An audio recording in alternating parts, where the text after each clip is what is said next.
Chaque fois qu'on construit une prison, on ne la ferme jamais, il faut la remplir. La façon dont on traite les personnes incarcérées en France, elle est extrêmement dure. Surpopulation. Surpopulation. Une surpopulation. C'est pas très positif tout ça.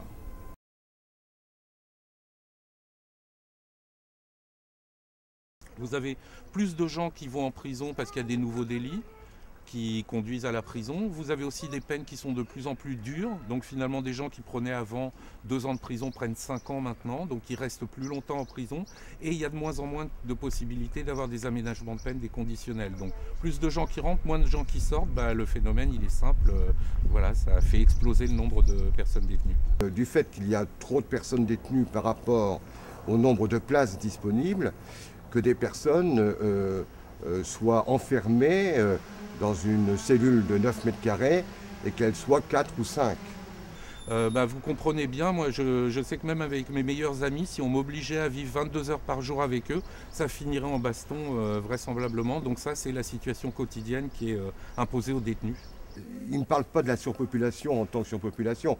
Ils disent je veux être tout seul, j'ai pas envie d'être avec 3 ou 4 co-détenus, dont un, il allume la télévision tout jour et nuit, je ne peux pas dormir, voilà. J'ai besoin d'être seul, voilà.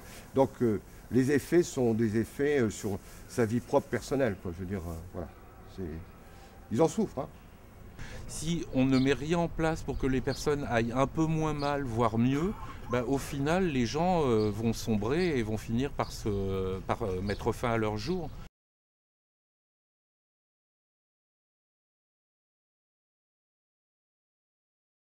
À 17h, écoute bien, à 17h, on vient de servir ton repas du soir, à 17h. Et à 17h15, on ferme ta cellule. Tu as un bruit que moi, même 20 ans après, je n'ai jamais oublié. Ça fait clac, clac. Alors, tu es fermé dans ta cellule jusqu'au lendemain matin, 7h. C'est-à-dire que tu sais que pendant entre 17h le soir, 17h30 et le lendemain, 7h, ce bruit t'enferme pendant plus de 12 heures. Tu ne peux plus rien faire. Et sans doute pour beaucoup qui ont des difficultés relationnelles, cet humain qui est si proche, ce côté quand même qui est très oppressant et très angoissant. À tel point que j'ai malheureusement assisté à des tentatives de suicide et des suicides, j'en ai fait moi-même une, que la nuit, pour ouvrir une cellule, il n'y a qu'une clé portée par le brigadier dans toute la détention. Et souvent, il y a des détenus qui se suicident, qui pourraient être sauvés, mais qu'on ne peut pas sauver parce que le temps d'aller chercher la clé et d'amener la clé, le gars est mort. L'autre chose, c'est que quand il y a beaucoup de monde, on devient vite quelqu'un comme un numéro. Et quand il y a toute cette pression, au fond, je pense aussi que ça en confronte ceux qui sont plus fragiles au fait de disparaître. On te dit, vous êtes incarcéré, tu passes dans un autre monde. Tu ne peux plus communiquer, tu es privé de liberté, tu n'es plus maître de rien, tu as un matricule. Tu n'es plus Monsieur Botton, tu es Botton matricule 39602.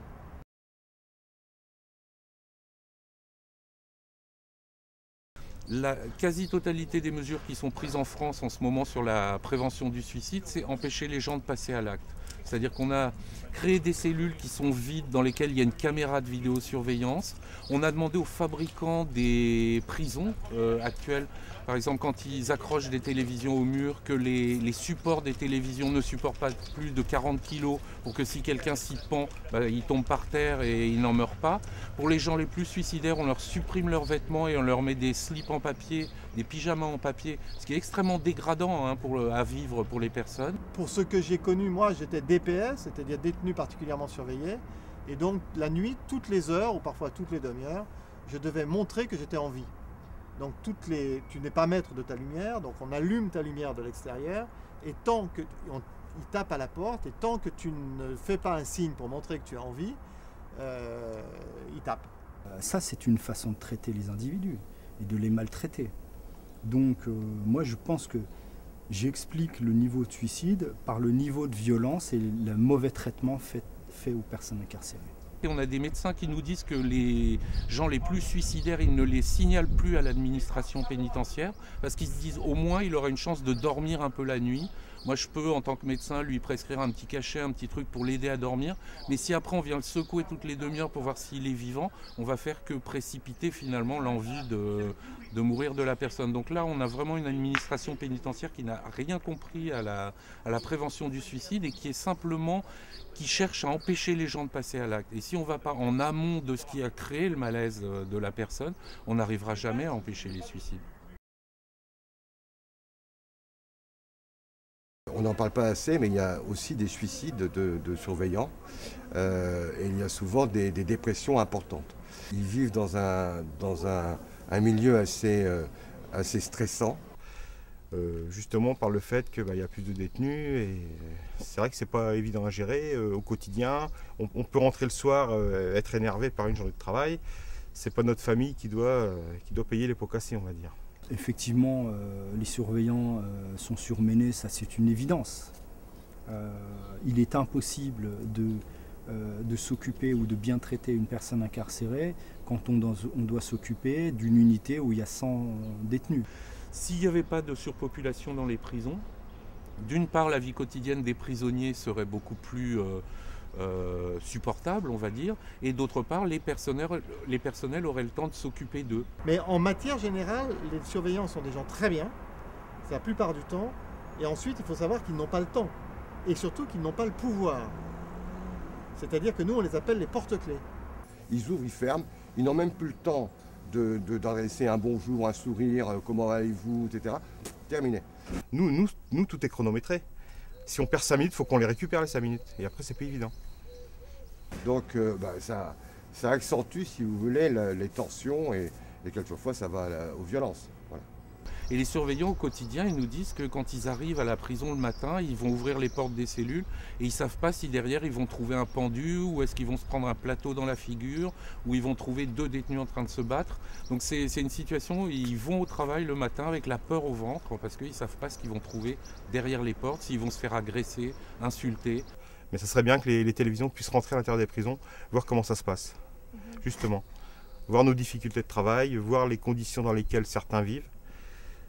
C'est pour ça que je vous disais qu'il faudrait refaire certaines prisons, mais à taille humaine, des prisons avec environ 150-200 places, pas plus.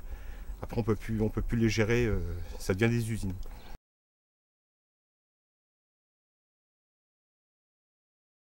On a cru régler le problème de la surpopulation en créant de plus en plus et de construisant de plus en plus de prisons. Mais c'est une farce. Plus on construit, plus on incarcère. Plus on incarcère, plus la société devient violente. On voit bien que toutes les choses sécuritaires de gauche ou de droite n'ont pas fonctionné. Dire la sécurité, on incarcère, on est de plus en plus dur, on rallonge, so what?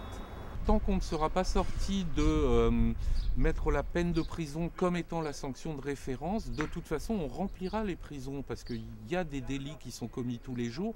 On le voit, avant on n'allait pas sur la sécurité routière, avant on n'allait pas en prison tant qu'il n'y avait pas eu un accident mortel, enfin quelque chose d'extrêmement grave. Maintenant en France, quand une personne est en récidive, c'est-à-dire simplement est contrôlée avec quelques grammes d'alcool dans le sang, à la 2e récidive, elle va en prison. Donc c'est pas comme ça qu'il faut agir. Je pense qu'il faut déconstruire le système pénal et le système carcéral. Pour moi, tout ça, c'est lié à des questions de société. Se poser la question de quelle est la place de la prison aujourd'hui dans la peine. À la fois, régulièrement, dès qu'il y a des choses horribles, on demande des peines de plus en plus longues. Et à la fois, on dit qu'il ne faut pas rester longtemps en prison parce que ce n'est pas une chose productive. Qu'est-ce que c'est qu'être puni sans passer en prison? Est-ce que la prison punit? Est-ce que la prison donne des étoiles à des grands bandits? Je pense que la prison, elle cherche sa place et que ça devient difficile, très difficile. La prison va devenir une espèce de passage obligé pour tout le monde dans le cadre d'une société hyper répressive mais qui ne cherche pas du tout à régler les problèmes. Cette vision-là de la société, elle est quand même inquiétante.